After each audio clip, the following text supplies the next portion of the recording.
When you're ready to buy a house, you should go straight to the listing agent, right? No, no, you shouldn't. And that is what this video is about. So a lot of people think when it comes time to buying a home that they should just go straight to the listing agent.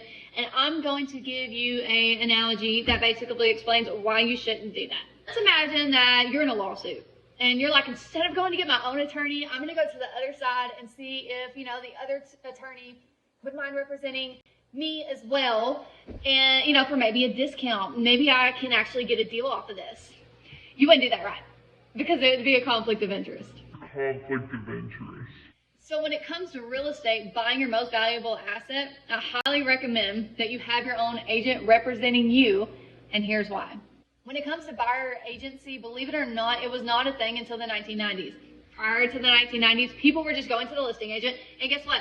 There were problems.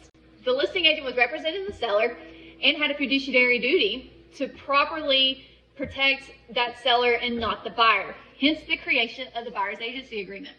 So when it comes to getting a buyer's agent, the value in having a buyer's agent is not just having someone who can help negotiate on your behalf, but it's also going to help you when it comes to determining what should you write your offer.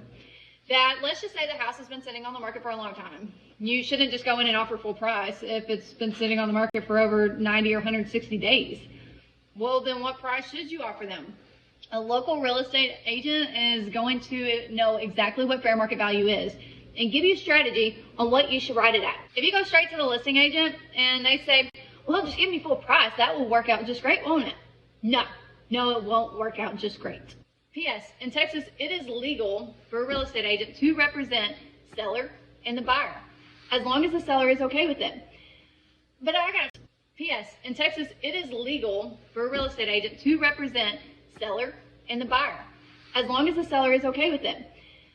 But I gotta tell you, even though it's legal, it's a conflict of interest. And I know there is a lot of real estate agents that follow me right now and won't like what I'm about to say. But double-ending deals, you can do it, but I don't think you should personally.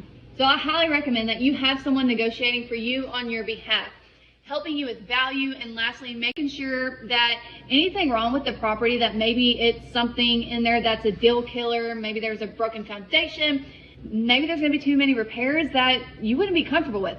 Your agent will have your back and say, we should walk away from this deal and find you a better one. That is the value in having a buyer's agent.